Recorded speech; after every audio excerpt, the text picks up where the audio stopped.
What's up gamers, and welcome back to yet another video. So I originally had planned to have this video out earlier this week, but unfortunately I have been sick with COVID-19. I'm sure you all know what that is, but luckily now I'm starting to get back on my feet again. But before getting into this video, I want to say a huge thank you for every single one of you for the amount of support that you have shown this channel so far. We've only been at it for about 2 weeks and we've already hit 41 subscribers, and there seems to be a lot of action going on in the comment section on some of my more popular videos. And with that being said, I now feel that now it's my time to give you guys something back. You guys give me an immense amount of joy by wanting to watch these videos that I really do put a lot of hours and work into. So as I said, I've decided that I need to give you guys something back. So as soon as we hit 50 subscribers on this channel, I will be hosting a giveaway for you guys. I can't tell you what the prize will be just yet. You will have to wait and see that for yourself until the time comes. But it's not going to be anything extraordinary that can rid you of your college debt or whatever you're struggling with. But I still hope that it's something that you guys will appreciate and that it's something that we can have a little fun with. Anyways, that's enough foreplay, so let's get right into today's video. So today we're actually having a look at one of my own ranked duels. As you probably already know, the first season of Master Duel has concluded and the second season has already begun, which means now we all have to grind again to hit that platinum rank once more. And so I thought it'd be fun to have a look at one of my own duels, and hopefully I can provide you with some context to my thought process and decision making throughout this duel.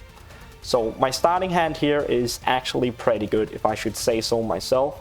So what my opponent goes on to do first is summon Evil Thorn. By tributing this card, he can inflict 300 damage to me and then special summon other 2 Evil Thorns. And that's where I decided to pop my Max C, which allows me to draw a card whenever my opponent special summons a monster. So let's see how that turns out.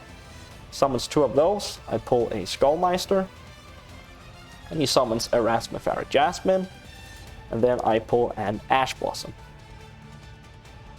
Then I draw the Infinite Impermanence, and right here I'm thinking, what can I do to prevent my opponent from having any board control going into the next round? So I had a look at a Raspberry Jasmine, and it states if his life points are higher than mine, this card cannot be destroyed by battle. And I figured I could go and summon my Utopic Draco Future pretty easily with this setup, Zoodiac Ram and Fire Formation Tenki. I'll show you how I do it in a second. And I wanted to make sure that my Utopic Draco Future monster could destroy this guy, and we can't right now because of his effect. So what I do is I use my Infinite Impermanence and negate this effect for the rest of the turn. Then I pop Fire Formation Tenki. He tries to counter with a Max C, but as we saw before, I pulled an Ash Blossom, so I counter that as well.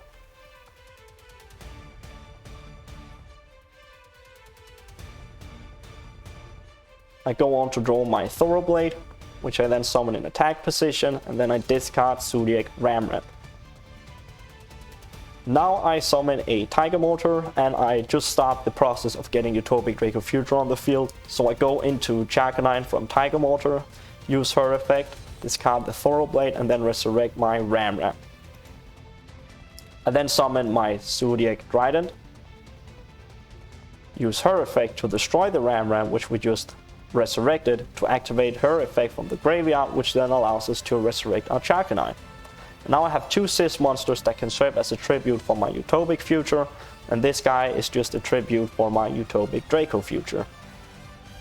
And so I go into battle phase, and at this point he tries to use Erica the Rika Fairy, which gives this card 1000 attack and 1000 defense. Not really a problem, since I still have a 200 attack power advantage. But I noticed that if a plan monster you control is tributed while this card is in the graveyard, he can then special summon this card from the graveyard in defense position. So I figured he's definitely up to something.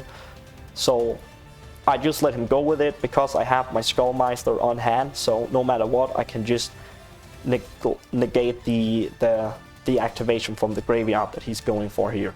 I end up destroying his Raspberry Jasmine. And then it's his turn. Let's see what he does.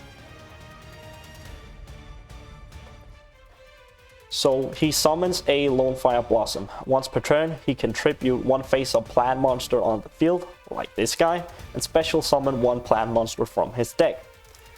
So because of my Utopic Draco's Future quick effect, I can actually negate that effect by detaching one of the materials I have on this card. So I negate his Lone Fire Blossom, and now he tries to activate Erica the Fairy from the graveyard, but as we discussed before, I could just negate that with my Skullmeister.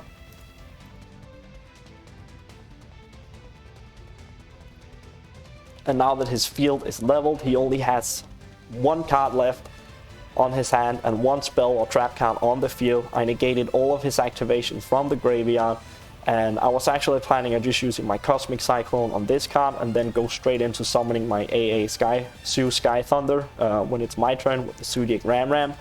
But as you can tell, he decides to surrender instead. So this was a pretty quick duel. Obviously my starting hand helped me out quite a bit, but with a bit of foreshadowing as I tried to practice here, you can control the game to some extent and hopefully end it pretty quickly. The reason why I allowed him to go with the effect of Rika the Fairy is because for my quick effect to work, I have to detach one material from this card, and I figured I'd rather use my Skullmeister as an alternative counter to this, since the only way he could actually use the effect was from the graveyard, and Skullmeister's effect negates activations from the graveyard, and I had no idea what was about to happen for the next couple of turns. So I figured I'd rather have 3 materials on this guy to make sure that I could do it 3 times going forward in the duel. He cannot be destroyed by battle or card effects, so I wasn't too worried about having this guy being removed from my field, but I just wanted to make sure that whatever he had up his sleeve, I could counter it with the quick effect. I really hope you guys like this analysis or review or what you want to call it of my own duel here. I think it's way fun, giving you guys some insight in my decision making and thought process, and you guys are actually also really great at leaving comments on my videos pointing out flaws in the gameplay that I've shown you so far. So feel free to leave any remarks that you have about this duel in the comment section down below. Maybe you thought that I did something a bit risky, maybe I could have done something differently, I don't know, but hopefully you guys can teach me some things, and hopefully I can teach you guys a thing or two as well. So that is it for today's video. Make sure to tune in for the upcoming giveaway. I am so excited to be doing this. I hope you guys are as well. Nonetheless, thank you all once again for tuning into my channel. I wish you all the greatest luck in grinding back to platinum or whatever rank you were demoted from last season.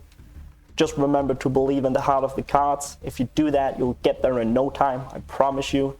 So until the next time we see each other, happy grinding, boys.